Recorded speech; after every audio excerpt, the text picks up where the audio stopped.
Energy! Lihim ng liham. Ang pinakamakulit na girlfriend mo sa balat ng radyo. Isang magandang morning sa inyong lahat! Ako pa rin po nag-iisang girlfriend mo sa radio. My name is Lindsay. Makulit pero may puso, handang makinig sa mga kwento mo. Alam mo, feeling ko kailangan mo na siyang iwan kasi it doesn't make sense. Ang kwento sa lihim ng liham.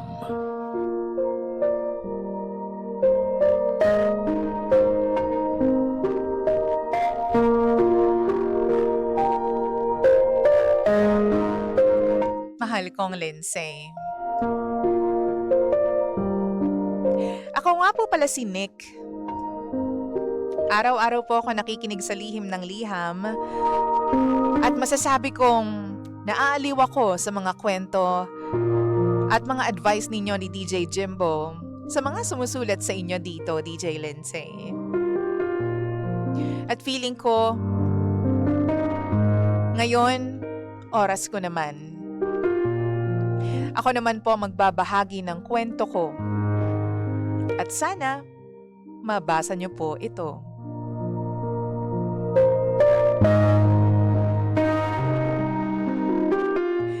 Hangga hindi ko akalaing isang random video lamang po ang tuluyang sisira sa relasyon namin na inalagaan namin for years.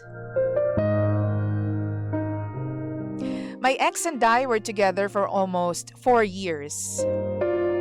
Honestly, sobrang okay namin before. Healthy communication, bihira mag-away, walang toxic na selosan. At kahit naging LDR kami dahil sa trabaho ko overseas, ginawa namin ang lahat para mag-work ang relationship namin.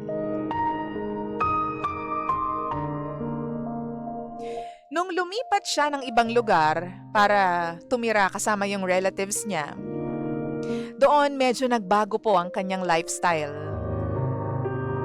Mas naging outgoing ang girlfriend ko. Madalas na siyang sumama sa mga night out kasama yung pinsan niya at mga bagong kaibigan nila sa trabaho. At first, hindi ako naging komportable. Hindi naman dahil babae siya tapos bawal magsaya. Hindi ganon. More on, alam ko kasi yung environment sa mga clubs at saka sa mga bar. May alak, strangers, flirting around. Pero ayoko rin po kasing maging controlling na boyfriend na kailangan lahat pinapakialaman. And so, nagtiwala ako sa kanya.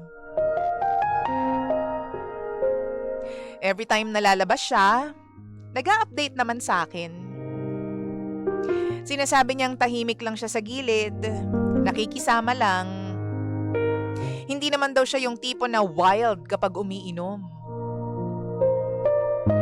Eventually, nasanay na rin ako. Kahit minsan hindi ko maiwasang mag-overthink. Isang gabi, meron akong napansin na lalaki na madalas mag-react sa stories niya. Nagko-comment din yon sa mga postings niya. Kaya out of curiosity, tiningnan ko yung profile. Doon, may nakita po akong video. Short clip lang siya sa loob ng isang crowded na bar. Daming tao. Maingay, madilim. Iba-ibang kulay ng maliliit na ilaw. Tipikal na party setup. Pero kitang-kita ko sa background yung girlfriend ko noon. Nakayakap sa isang lalaki habang sumasabay sa music. And then, after a few seconds, naging iba yung sayaw nila. Naging playful kung tawagin. Habang naghahampasan ang nagtatawanan pa.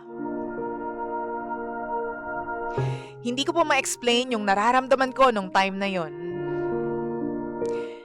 Parang gustong kumawala ng puso ko. Gusto kong sumigaw, magalit, pero hindi rin ako makagalaw.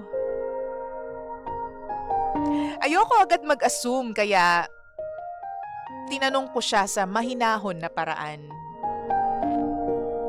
Umaasa pa akong baka kamukha lang niya yung babae or baka naman meron siyang explanation na dapat kong malaman. But to my surprise, umamin siya agad. Ang sabi niya, kaibigan niya lang daw yun. Nadala lang daw siya sa moment nung nasa bar sila. Pero walang mali siya. Wala ring nangyari after. Sorry siya ng sorry sa akin, DJ Lindsay, at sinabi niyang alam niyang mali yung ginawa niya. Alam niyang hindi tama, especially LDR kami. Hindi din naman ako nagalit ng todo. Hindi ako sumigaw. Pero parang may nadurog sa akin nung time na yun. Kasi for me, hindi lang siya simpleng sayaw. It was the intimacy. Bakit komportable kayong magsayaw ng ganon kasama yung isa't isa? Bakit komportable ka na makisayaw sa ibang lalaki habang alam mo na nagtatrabaho ako sa ibang bansa? Habang alam mo na hindi ako yung kasama mo? Habang alam mo na loyal ako sa'yo? DJ, hindi ko napigilan yung sarili ko at nakipaghiwalay ako the same week. Nagmakaawa siya na ayusin pa namin.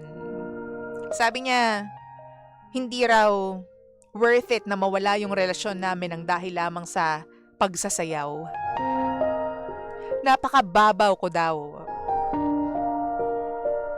And honestly, tempted po akong balikan siya.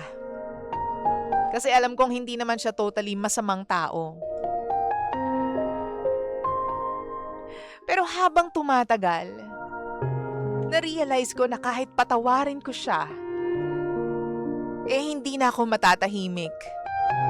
Wala na akong peace of mind. We had one final conversation recently. Maayos naman natapos ang lahat. Walang sigawan, walang sisihan.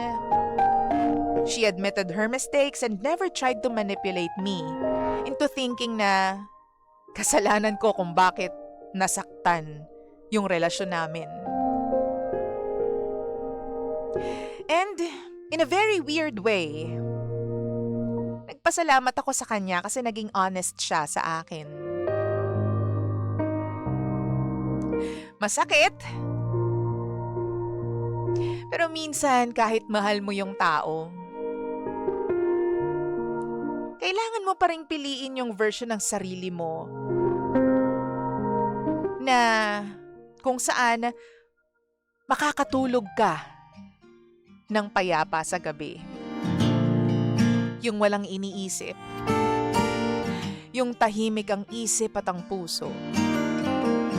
Kasi importante yun. Di ba nga ito ang